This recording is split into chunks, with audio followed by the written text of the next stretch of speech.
அரசு தேர்வுகளுக்கான நிலையான ஆட்சேர்ப்பு கால அட்டவணை உருவாக்கப்பட்டு அதை முறையாக செயல்படுத்தல் மற்றும் அரசு வேலைகளில் காலி பணியிடங்கள் இல்லை என்ற நிலை உருவாக்கம்.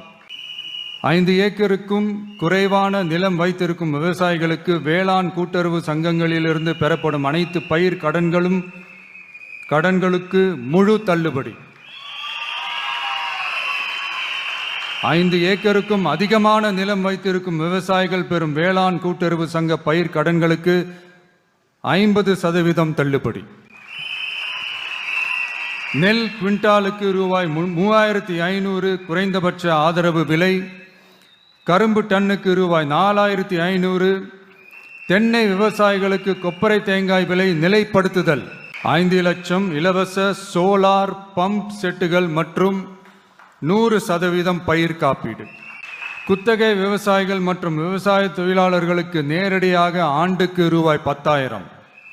ஒவ்வொரு மீனவர் குடும்பத்திற்கும் மீன்பிடி தடை கால நிவாரணம் மற்றும் லீன் சீசன் உதவியாக ரூபாய் 27,000. பதிவு செய்யப்பட்ட ஒவ்வொரு மீனவருக்கும் ரூபாய் 25 லட்சம் விபத்து காப்பீடு. இந்தியாவின் முதலாக மீன்களுக்கு சட்டப்படியான எம்எஸ்பி குறைந்தபட்ச ஆதார விலை நிர்ணயம் மத்தி, காணாங்கெளுத்தி, இறால் மற்றும் கணவாய் ஆகியவற்றை உள்ளடக்கியது.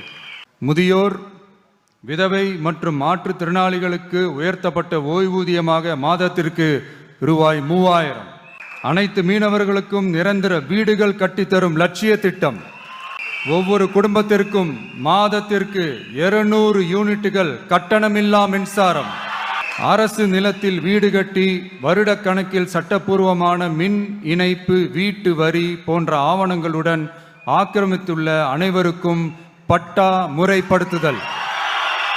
அனைத்து வீடுகளுக்கும் 100% குழாய் மூலம் குடிநீர் வசதி. சட்டப்படி முழு பழைய ஓய்வூதிய திட்டம் பரிசீலனை மற்றும் மறுசீரமைப்பு. ஒப்பந்த பணியாளர்களையும் தற்காலிக ஆசிரியர்கள், ஒப்பந்த செவிலியர்கள், தற்காலிக எழுத்தர்கள் போன்றோர் முறைப்படுத்துதல்.